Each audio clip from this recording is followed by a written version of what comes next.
Hi mga moms, ito ulit ako. Ah, kwento ko lang sa iyo yung mga ginagawa ko araw-araw.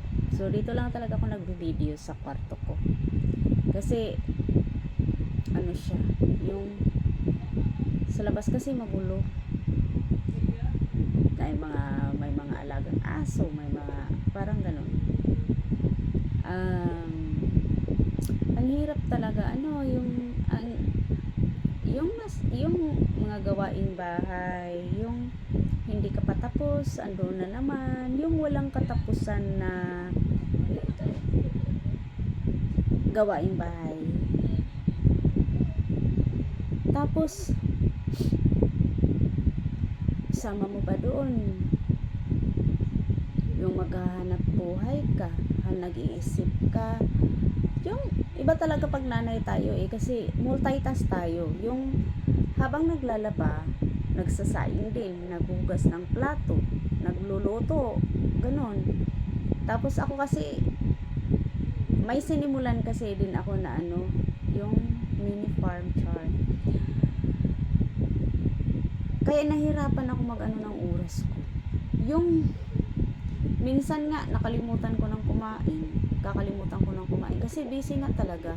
Tapos paano kaya na masabi ng ibang mga mister na dami ko kasi naririnig paano kaya nasabi ng ibang mga mister na yung mga misis ay walang ginagawa sa bahay. Kasi kung sa akin wala, ang daming gawain sa bahay. Yung tipong paggising mo pa lang sa umaga, yun na, pakain na ng mga alaga, nagwawalis, nagluluto, bago pa dong gumising ang mga anak. So, yun parang, sa ganun pa nga lang, nauubos na yung time natin, mga mami How much more na dagdag mo pa yung maghahanap buhay ka para pandagdag sa daily expenses, yung ganun. Ako may kasi ako may 4 years old pa ako. So syempre nagadidi pa siya. Tapos 3 yung high school ko. Kasi sa ngayon, sa panahon ngayon, pag hindi ka talaga magsisikap, magutom ka. Kasi kung sahod lang talaga yung aasahan mo, wala yung ubos din kasi may mga bayarin. Tapos ang mahal pa ng mga bilihin ngayon. Biruin mo, dati yung sardinas is 13 lang yun ngayon 26 na, 27. So saan ka pa? Tapos tumataas yung mga bilihin hindi naman tumataas yung sahod ganun pa din. So ang ginawa ko, nagba-buy and sell ako. Buy and sell ako para may pang-sustain ako sa sinimulan kong mini farm.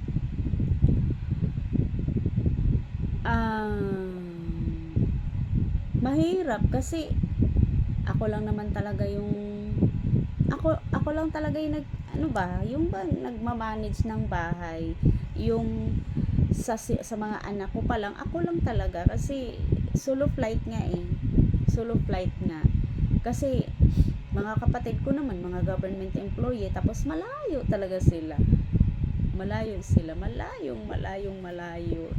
sakay pa ng airplane. So kami na lang talaga dito ng mga anak ko. Tapos wala yung parang minsan na nararamdaman ko din yung pagod, pero kapag iniisip ko kasi paano pag tumigil ako, ang mga anak ko kasi iniisip ko kasi wala na nga silang ama na masasandalan, tapos susuko pa ako, paano na sila? So kaya kita nyo ang dami kong eye bags. Bakit? Kasi kung minsan hindi na ako nakakatulog sa gabi kasi iniisip ko ano na naman kaya ang gagawin ko bukas, aside sa eager kasi ako na yung progress ba sa buhay, yung gusto ko yung progressive lagi yung araw ko. So kaya kahit nasa bahay lang ako, hindi talaga ako tumitigil sa paghahanap ng paraan para kumita. So mahirap mahirap kasi lalo na kasi hindi ko talaga i-deny na dumaan ako sa matinding pagsubok sa ginagawa ng asawa ko, pero okay na yun, out na yun sa buhay ko, kasi sabi ko yung prinsipyo ko kasi ang ayaw sa akin hindi wag. Pero syempre nung sa simula masakit talaga yung hindi mo talaga mapigilan yung luha mo na bakit ganun. So at the end naman, unti-unti ko naman din naman na-overcome yung parang, tama naman. Yung inaano ko na lang lagi, paano mawala siya sa isip ko, yung hindi ko na tinitingnan yung magandang nangyayari sa buhay namin na magkasama kami. Ang iniisip ko lagi, yung mga mali, kung paano niya ako tratuhin nung panahon na nagloko siya, yung sinasabi ng mga demonyo niyang pamilya, yung mga kapatid niya na todo kampi doon sa kabit. Pero iniisip ko, nakita ko naman na of course, birds of same feather flock together talaga yun. Basta ayoko na, bahala na sila sa buhay nila. Basta yun lang yung sabi ko. Birds of same feather flock together. So, siguro nagkakasundo talaga sila. Hindi naman sa pagmamayabang, pero iba kasi yung kinalakihan namin. Mahirap lang kami, pero napalaki kami ng maayos. Yung parang may respeto.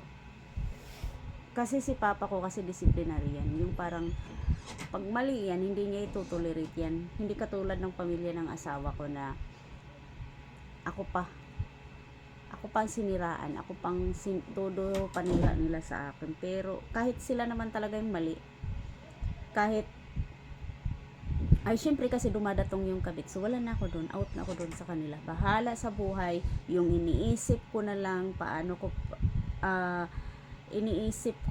na paano ko mapalaki yung mga anak ko na hindi matulad sa kanila. Actually, yan yung laging hinihiling ko sa Diyos na kung Lord, kung may nagkamali man sa amin, tama, papa lang naman nila nagkamali, ay gumagawa ng mali, gumagawa ng masama, yung ganun. Pag siya kasi yung major, yung gumagawa ng major na kasalanan, ganun. Ako lang naman, ang mali ko lang naman ay iniyakan ko siya kasi nga asawa nga ayaw mo masira yung pamilya. Pero pag dumating talaga yung time na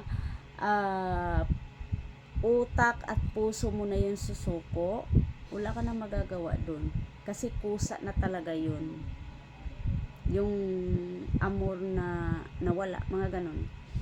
So yun, focus ako sa mga anak ko.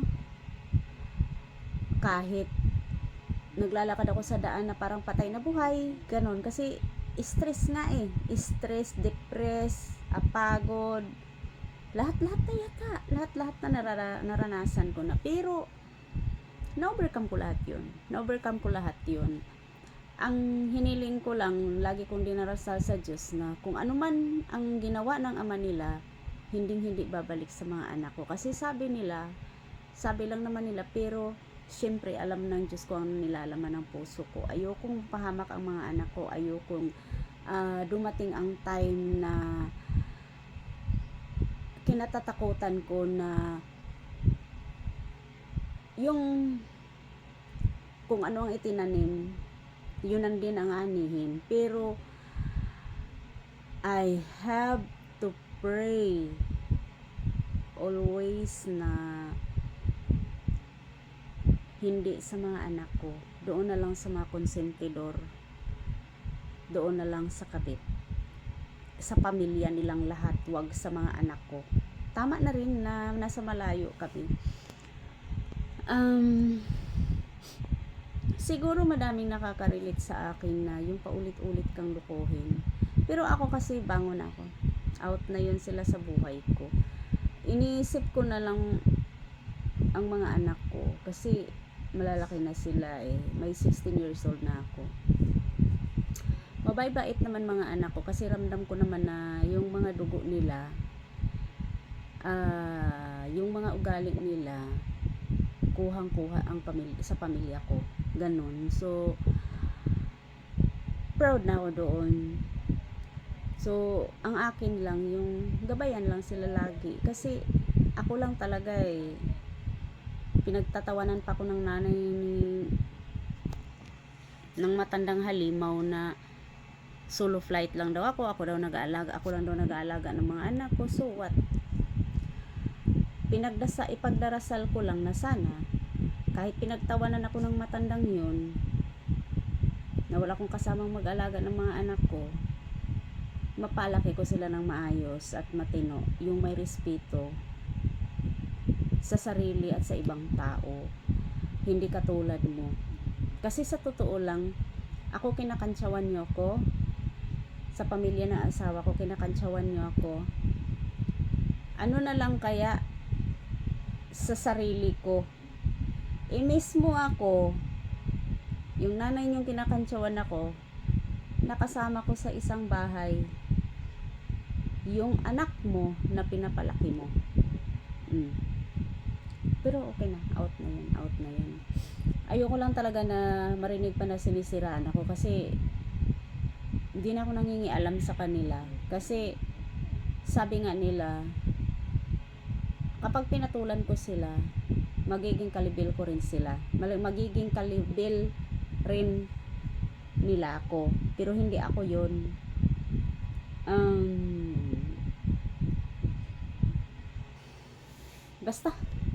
Basta mga moms, yung kapag niloko kayo ng mga asawa ninyo, once is enough. Kasi once na humingi ng tawad yan at sasabihin magbago, pag inulit pa niya, wala nang chance yun. Kasi ginawa ko yun eh. Paulit-ulit hanggang sa madaming beses. So, pero okay na ako noon kasi nakikita ko ng mga anak ko eh. Kapag niyayakap ako ng mga anak ko, mga dalaga at binata na, sabihin, mama, don't you worry mama, nandito lang kami para sa'yo. Tapos may magsasabi sa'yo sa likod mo nga, yayakapin ka lang, I love you ma, ganun, I love you ma. Tapos yun na, parang ang saya-saya ko, parang yung ang gaan-gaan sa pakiramdam ko na lumaki yung mga anak ko na kahit ako lang ay mga mabait. Bansagan nga yan sila dito na ang babait ng mga anak ko, paano ko daw sila napalaki ng ganun. So, syempre, natural kasi ako, takot ako magkasala. Natural ako, takot ako magkasala, takot akong gumawa ng hakbang na ikasisira ng pagkatao ko. So, natural na yun sa akin. Yung wala talaga sa isip ko yung ganun na kakaliwa ako. Hindi, ayoko nang ganun. Kasi, hindi ko na nga maayos-ayos ang buhay ko. Dadagdag pa ako ng ibang problema. Ganun. Kaya, ang mga anak ko talaga proud na proud sa akin yun eh. Mama, sasabihin nila, mama,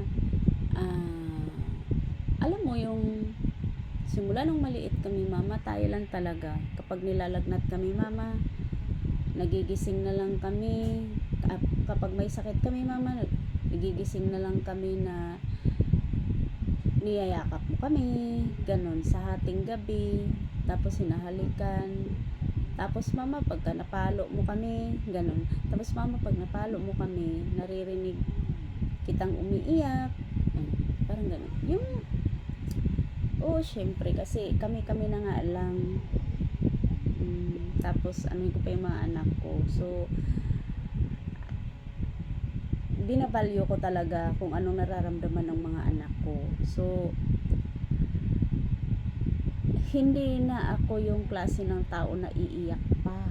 Diyos ko Lord, tama nga, lalaki lang yan, iiyakan mo eh. Maraming nagmamahal sa akin, 4 nga sila eh, mga anak ko. Maraming nagmamahal sa akin. Doon pa yung mga magulang ko na ayaw talaga mag-tolerate ng mga mali yun. Ibang-iba sa pamilya ng asawa ko na tumatanggap pa ng ayuda mula sa kabit. At saka mga magulang ko, hindi yun yung mga demanding na padalhan mo ko ng ganitong amount, ganito, ganyan, hindi. Ibang-iba talaga ang pamilyang kinagisnan ko. Hindi katulad ng nanay ng asawa ko na ginagawang asset yung mga anak. Pag hindi binibigyan, gagalit, ganun. Tapos, basta, dami. Wag na, ayoko na sila pag-usapan pa. May sarili ako, bahala sila. Basta guys, ma'am, sino man sa inyo ang may mga pinagdaanan na katulad ko, dasal lang po. Dasal lang. Hindi ganun kadali ang buhay. Andyan talaga yung masasaktan ka ng todo. Pero, kaya po natin lahat. Yung kayanin natin, alang-alang sa mga anak natin. Oo, andyan yung pain, natural yan kasi nagmahal tayo. Tapos asawa pa natin. Pero, wag nang hintayin na dumating pa sa punto na parang ikakasira na ng sarili mo yung ginagawa mo. Okay lang umiyak, iiyak mo lang. Ako kasi iba, pag umiyak ako, doon ako sa simbahan. Lord, anong gagawin ko? Bakit ganito? Bakit naranasan ko lahat ng ito? Bakit ganun? Mabait naman ako, hindi naman ako pabaya, hindi naman ako yung klase ng tao na madamot, ganun. Pero answered prayer yun eh. Yung may kapalit kasi lahat eh. Kung malas ka sa ganitong bagay, syempre, swerte ka naman sa kabila, ganun. So, katulad ko, mababait mga anak ko. Tapos, ang gaan-gaan ng basta, wag na, ayokong magsalita na gano'n kasi parang ayokong may mayayabangan sa akin, pero yun na yun, I can handle and I can manage whatever na dumating sa buhay ko. Yung iyak lang, tapos punas luha, ganun, tapos go na ulit. Kaya ako kahit papano napoprovide ko naman yung mga kailangan ko sa sarili ko. Kasi gumagawa rin ako ng paraan para ko magkapera. Hindi man talaga maiwasan na magigipit ka, pero hindi talaga yung maano sa point na walang-wala ka. Ganun. Ako kasi hindi ako nagre-reklamo about sa pera. Kaya nga siguro swerte sa akin dati yung asawa ko dati. Bakit? Kasi wala naman talaga siyang marinig sa akin nagtatanong ako about pera. Kasi pinalaki naman kami ng magulang namin na wag talaga pag-alawayan yung pera. Hanggat maaari, wag mag-aaway ng dahil sa pera. So, parang nakuha ko yun. Wala rin kasi sa isip ko na ganun. Pero, sa kabila, sa ganun palang sit up, akala ko kasi malaya siya na, kasi kapag sinabi niya, kung willing naman siyang sasabihin sa akin, makikinig naman ako eh. Pero yung kasinungalingan na umabot na ng 1 dekada, sorry, hindi ako magtotolerate noon. Uuwi na lang ako sa amin, sa mama ko, sa mga kapatid ko. Hindi ako magtotolerate noon kasi mali na nga yun eh. Pero bahala na siya, bahala na si Batman, ganun. Kaya mga moms, kung may mga pinagdaanan kayo, laban lang sa buhay, tapos gawing progressive ang sarili, gawing makabuluhan ang bawat araw, kasi minsan lang tayo sa mundong ito eh, minsan lang tayo mabuhay sa mundong ito. Pero kaya sulitin na nating magpaka saya, yung naman, kasi may kanya-kanya naman tayong perspective sa buhay eh. yung pananaw sa buhay. Ako, hanggat maaari, hindi ako perfectionist, pero ginagawa ko yung tama, pero masaya naman ako eh. Masaya naman ako na. Pero mga anak ko talaga, sinanay ko sila na mali yan, mali talaga yan. Hindi yan ganito, ganyan. Tulog na kasi anak ko eh. Kaya ako. Kasi mamaya, pagka hindi yan tulog, nakaakbay na naman yan dito, panay halik sa likod ko. I love you, mama. Ganun. Mga moms, mahirap nga talaga yung buhay. Pero, kaya naman. Kaya nating pagsabayin, multitask. Ay, sus, Diyos ko Lord. Pagising pa lang sa umaga, maglaba. Ay, hindi. Maglilinis pa pala. Magwalis-walis. Tapos may mga alaga pa ako. Pakain sa mga aso. Basta may mga alaga pa ako. Tapos luto na ulit. Multitask nga habang naglalaba. Nagsasaing din, nagluluto. So, minsan napaisip ako, paano nasabi ng iba na hayahay daw yung mga asawa kasi walang trabaho, walang ginagawa. Hala, Diyos ko Lord, ako nga minsan nakakalimutan ko ng kumain. Hindi na ako nakapag-agahan. Pagtingin ko sa oras, ay, alas 11 na pala, parang halian na, sus. Pero yung mga anak ko nakakain na. Kasi, naman yan sila, alam na nila na yung pagka nagtatanong naman yan sila, makain ka? Hindi, letter na. So, kape na lang muna, ganun. Hanggang sa makalimutan ko na, tanghali na pala, saka na pala ako kakain, ganun. Pero okay na ako. Dami kong daldal. Okay na ako, mga moms. Pinapalaya ko na ang sarili ko sa sakit na pinaranas sa akin ng asawa ko. Matinding sakit. Matindi. Ikikwento ko sa'yo kung anong mga ginagawa niya, bakit parang halos mamatay ako sa sakit. Pero tapos na yun. Na-overcome ko na yun. Yung tayo kasing mga mami, paglalaban natin yung pamilya natin na huwag masira hanggat maaari. Magtitiis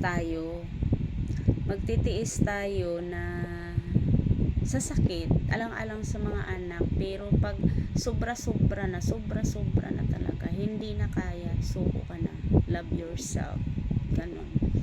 Sus, ang dami ko na talagang pinagdaanan, my God. Tapos pakita natin sa kanila na financially stable tayo, yung kaya nating mabuhay sa sarili natin kahit wala sila. Ganun. Kasi pag nag-focus ka lang sa pain mo, walang mangyayari sa buhay mo. Pag nag-focus ka lang sa pain mo, malulugmok ka talaga. Bagsak ka talaga. Ako naman din kasi yung taong hindi pala kwento eh. Pagka gusto kong umiyak, iyak lang ako. Iyak. Unas luha, okay na ulit. Tapos pag may ako, punta ko sa simbahan, doon kay buhos lahat ng iyak ko, lahat ng galit ko, lahat ng hinanakit ko, iyak ako doon. Iyak doon. Pero matagal ang process ng healing. Matagal. Okay na nga. Tama naman. Sa tinagal-tagal, matututo ka talaga. Wag kahit isang patak na luha, hindi mo na wala lalabas sa mga mata mo. So, laban mga moms, laban. So, sa susunod, ikwento ko sa inyo kung anong pinagkakaabalahan ko para kumita. Kahit papano, at least naman makakabili tayo ng ginto-ginto natin. Kasi, sarap naman sa pakiramdam kahit broken ka eh. Kahit broken ka, astig. Hilas ka. Ganon. Doon na lang ako bumabawi. Kahit durog na durog si Inday. Durog ako, at least kita ko na yan sa salamin sarili ko. Durog na durog ako, may ginto pa ako. Ganon. At least hindi tayo yung dahilan ng pagluha ng ibang babae. At least hindi tayo ang dahilan na umiyak siya. Hindi tayo ang dahilan ng sakit na nararamdaman niya. okay na ako doon kasi ayoko rin, mababaw lang kasi luha ko, ayokong may nasasaktan.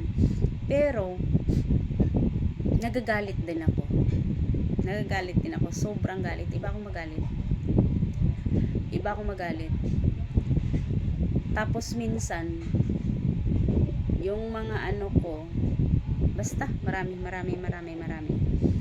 Sa susunod na lang mga ma'am, sa sunod na video ko, ikwikwento ko sa inyo kung ano yung pinagkakitaan ko para at least makabili man lang ako ng toner. Kasi hindi man yun pwede iasa mo eh.